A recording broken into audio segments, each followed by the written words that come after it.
Hit TV ప్రేక్షకులందరికీ ఆత్మపూర్వక ధన్యవాదములు.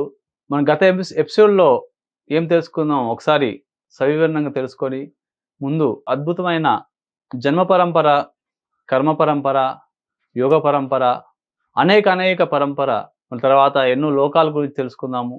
మనము గత ఎపిసోడ్‌లో ధ్యానం అంటే ఏమిటి? ఆధ్యాత్మికతకి, దైవకతకి, ప్రాపంచికతకి తేడా తెలుసుకున్నాము.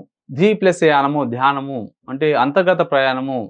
సూక్ష్మ శరీర సముదాయమే ప్రయాణమే ధ్యానం అని తెలుసుకున్నాము. ఆధ్యాత్మికత అంటే ఆది ప్లస్ ఆత్మ యొక్క ప్రయాణమే ఆధ్యాత్మికత అని తెలుసుకున్నాము.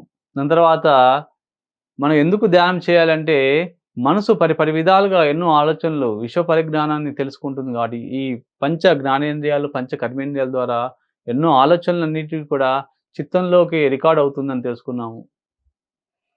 చిత్తంలో ఉన్న ఆలోచనలు మరియు చూస్తున్న అంటే పంచ జ్ఞానేంద్రియాల ద్వారా తెలుసుకుంటున్న విషయాలన్నిటి కూడా బుద్ధి అనేది నిర్ణయం చేస్తుంది అని తెలుసుకున్నాము. ఈ యొక్క జన్మ పరంపర యొక్క పరిపక్వత అనేది బుద్ధి ద్వారా తెలియజేస్తుంది. అందుకోసమే అందరూ కూడా బుద్ధులు అవ్వాలన్నారు. అంటే బుద్ధి అంటే ఏంటంటే సరైన విధానము, సరైన జ్ఞానము, సరైన దృక్పథము, సరైన ఆలోచన, సరైన మాట, సరైన కార్యక్రమము, సరైన కార్యము, సరైన సామాజిక సేవ, ఇవన్నీ కూడా మనము బుద్ధి పరిపక్వత దశ నుంచి దాని యొక్క సంకేతం తెలియజేస్తుంది. అంటే మనకి చూడండి, తామర మొగ్గ అంటారు. ఎలా ఉంటుంది? ఇలా ఉంటుంది తామర మొగ్గ. ఈ తామర మొగ్గ విచ్చుకొని లోపల ఉన్న అన్ని రేకులు కూడా విచ్చుకున్నప్పుడు, వికసించినప్పుడు ఎలా ఉంటుంది? అద్భుతంగా ఉంటుంది. ఇది కూడా బుద్ధికి యొక్క పరిణామ సంకేతమే. యొక్క తామర పువ్వు మొగ్గ నుంచి తామర పువ్వు వికసించిన స్థితి మన బుద్ధిని తెలియజేస్తుంది. అందుకోసం అందరూ కూడా, దేవతలందరూ కూడా, గురువులందరూ కూడా తామర పువ్వులో కూర్చున్నట్టుగా మనకి ఆ యొక్క సంకేతాలను తెలియజేయడానికి ఒక ఆర్ట్లు కానివ్వండి, ఆ లోపల వారు సహస్రార దళానికి అంటే పద్మకమలాన్ని చేరుకున్నారని సంకేతము.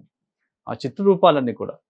ఈ బుద్ధి పరిపక్వత అంటే మొగ్గ స్థాయి నుంచి పరిపక్వత దశ చేరుకునేది ఎలా అవుతుంది? మనకి ఎన్ని జన్మలు పడుతుందో తెలుసుకుందాం. మనము మూల చైతన్య నుంచి వచ్చిన ఈ యొక్క ఆత్మ శకలాలను గుర్తుపెట్టుకోండి. మూల ఆత్మ నుంచి వచ్చిన అంటే ఈ అంశాత్మలు అనుకోవాలి మనందరం కూడా. అంటే అవి పూర్ణాత్మ నుంచి వచ్చిన అంశాత్మలను తెలుసుకోవాలి మనందరం కూడా. ఈ భూమండలం కూడా, ఈ యొక్క భూమండలము, దాని తర్వాత మనకి ఉన్న గ్రహాలు, ఈ గ్రహాలన్నిటిని కంట్రోల్ చేస్తున్న సూర్యుడు, సూర్యమండలాలన్నీ కూడా ఎన్నో రకాలైనటువంటి కోటాను కోట్ల నక్షత్ర మండలాలు ఈ యొక్క విశ్వంలో ఉన్నాయి. వీటన్నిటిని నడిపిస్తున్న యొక్క మూల చైతన్యము, ఇవన్నీ కూడా అక్కడి నుంచి ఉద్భవించబడ్డావే ఖగోళాలన్నీ కూడా. దాన్ని హిరణ్య గర్భం నుంచి విడుదలైన మనకి అన్నీ కూడా ఖగోళాలు. అంటే గర్భం నుంచి ఎలా అయితే మనము సంతానం సంప్రాప్తిస్తుందో, అదేవిధంగా హిరణ్య గర్భం నుంచి వచ్చిన ఈ యొక్క ఖగోళాలు, అదేవిధంగా ఆత్మలం కూడా మన అంశాత్మలము, పూర్ణాత్మ నుంచి వచ్చిన అంశాత్మలము. ఈ యొక్క లోపలున్న ఆత్మ ఇప్పటిది కాదు, గుర్తుపెట్టుకోండి. ఎప్పుడైతే సృష్టి ఆవిర్భవించిందో, ఎప్పుడైతే ఆ సృష్టి నుంచి మనము ఆ యొక్క హిరణ్య గర్భం నుంచి లేదా పూర్ణాత్మ నుంచి, మూల చైతన్య ఆత్మ నుంచి ఎప్పుడైతే విడుదల చేయబడ్డామో, అంటే కొన్ని కోటాను కోట్ల సంవత్సరాల యొక్క వయస్సు ఉంది మన లోపల ఆత్మకి. ఈ ఆత్మ, ఈ పరమాత్మ యొక్క అనుసంధానమే యొక్క ఆధ్యాత్మిక ప్రయాణము. దివ్యచక్షువుని తెలుసుకోవడమే ఆధ్యాత్మికత ప్రయాణం. ఆధ్యాత్మికత అంటారు. ఇదే అంతర్గత ప్రయాణం. మన సృష్టి నుంచి ఆవిర్భించబడ్డ ఆత్మలన్నీ కూడా ఒక మండలంలో ఉంటాయి. ఇవన్నీ కూడా సూక్ష్మ మండలంలో ఉంటాయి. ఈ సూక్ష్మ మండలాల నుంచి మనకి భూమండలంలోకి వచ్చే ముందు కూడా ఎంతో కూడా నిర్ణయం తీసుకొని వస్తాయి, లిఖితం చేసుకొని వస్తాయి. లలాట లిఖితం అంటారు. అవన్నీ కూడా మనకి ఎలా అయితే ఒక వస్తువు కొన్నప్పుడు దానికి ఎలా అయితే మెనూ ఉంటుంది, అంటే వస్తువు యొక్క పిక్చర్స్ ఉంటాయి, వస్తువుని ఎలా ఉపయోగించాలి, ఎప్పుడెప్పుడు ఉపయోగించాలి, ఎప్పుడు ఉపయోగించకూడదు, దానికి ఉన్న వారంటీ, గ్యారంటీ, దాని తర్వాత చెడిపోతే ఎవరి కాంటాక్ట్ కావాలి, అవన్నీ కూడా ఎలా అయితే ఒక వస్తువుకి చిన్న చిప్పు నుంచి మనకి పెద్ద విమానం వరకు కూడా అంటే రాకెట్ వరకు కూడా ప్రతి దానికి కూడా మెనూ ఉంటుంది. స్క్రిప్ట్ అంటారు. ఎలా అయితే ఒక వస్తువుకి మెనూ ఉంటుందో, ఈ ఆత్మకు కూడా లోపల మన ఈ శరీర ధారణలో వచ్చాం కాబట్టి, దానికి కూడా ఒక స్క్రిప్ట్ ఉంటుంది. ఈ స్క్రిప్ట్ అంతా కూడా ఆ మెనూ అంతా కూడా మనం సూక్ష్మ లోకాల్లో తయారు చేసుకొని భూమండలంకి వస్తాం. తల్లి గర్భంలో నుంచి బయటకొస్తాం. అంటే ఆది యొక్క తల్లిదండ్రులు ఎవరైతే భూమండలం మీద ఆవిర్భవించారో మొట్టమొదటి తల్లిదండ్రులు అనుకోవాలి మనం. ఆది దంపతులు అనుకోవచ్చు మనం. మన ఇంగ్లీష్‌లో ఏమంటారు? యాడమ్, ఈవ్ అంటారు. వారి నుంచి వచ్చిన యొక్క సంతతి మనందరం అనుకుంటాం. మనకున్న ఆ యొక్క పుస్తక పరిజ్ఞానం తెలుసు ఇదంతా మనందరికి కూడా. ఎవరైతే అంతర్గతంగా ప్రయాణం చేస్తారో, కళ్ళు మూసుకొని వాళ్ళ శ్వాసను వాళ్ళు గమనిస్తూ భూమధ్యాహ్నం కనుబొమ్మల మధ్యలో ఉన్న యొక్క నాసిక ఆగ్రహము భూమధ్యాన్ని గమనిస్తూ అదే చిట్ట చివరి స్థితి ఉన్న తల మధ్య భాగాన్ని బ్రహ్మరంధ్రాన్ని ఆ యొక్క పద్మకమలాన్ని సహస్రదళాన్ని ఎవరైతే గమనిస్తూ ఉంటారో ఈ యొక్క సహస్రదళం ఉపరితలంలో ఉన్నటువంటి శూన్యంలోకి అడుగుపెట్టి పరిశూన్యము మహాపరిశూన్యంలోకి అడుగుపెట్టి మనందరం కూడా అక్కడ ఉన్న విషయ పరిజ్ఞానాన్ని తెలుసుకుంటుంటాము. అంటే ఈ జన్మకు ముందు ఇంకొక జన్మ ఉంది.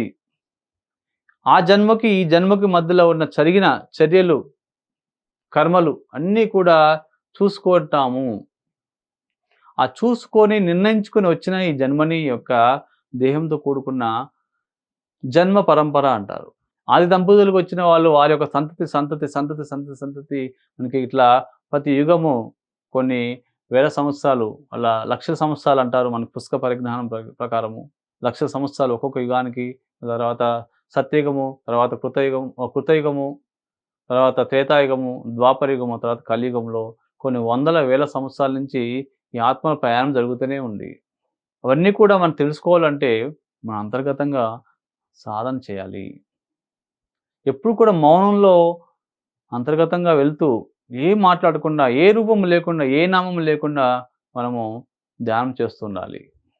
మనం మొట్టమొదటిగా భూమండలం తయారైనప్పుడు ఈ ఖగోళంలో మొట్టమొదటి ఖనిజాలుగా ఉద్భవించాము. తర్వాత వృక్షాలుగా జన్మించాము. తర్వాత జంతువులుగా జన్మించాము. అందుకోసమే ఒకటో డైమెన్షను ఖనిజము, రెండో డైమెన్షను మనకి వృక్షాలు, మూడో డైమెన్షను మనకి జంతువులు. జంతువుల నుంచి తర్వాత వచ్చింది మానవ జన్మ. ఇప్పుడు నడుస్తుంది ఏంటంటే ఒక ఫోర్త్ డైమెన్షన్ మధ్యలో ఉన్నది. సగమే అంటే 3.5 డైమెన్షన్ ఇది. ఇక పరిపక్వతమైనటువంటి మానవులుగా తయారు కాలేదు ఎవరు. ఆల్రెడీ కొంతమంది తపస్సు చేసిన వాళ్ళు ఋషులు కానివ్వండి, మునులు కానివ్వండి, యోగులు కానివ్వండి వాళ్ళందరూ కూడా ఫోర్త్ డైమెన్షన్‌లో నుంచి ఫిఫ్త్ డైమెన్షన్‌కి వెళ్లారు. అంటే 4వ తలం నుంచి 5వ తలంకి వెళ్లారు. అంటే జంతువు నుంచి మానవులు పరిపక్వత జ్ఞానోదయం పొందిన మానవులుగా జ్ఞానోదయం పొంది దాని తర్వాత దైవత్వంగా అంటే గురువులుగా, దేవతలుగా, భగవంతులుగా తయారైన స్థితి. అందుకోసమే మనకి కుండలినిలో 3.5 చుట్టపడ్డ యొక్క ఆత్మ యొక్క నిద్రపోతున్న శక్తి విమిళీకృతమైందని కుండలిని అంటారు.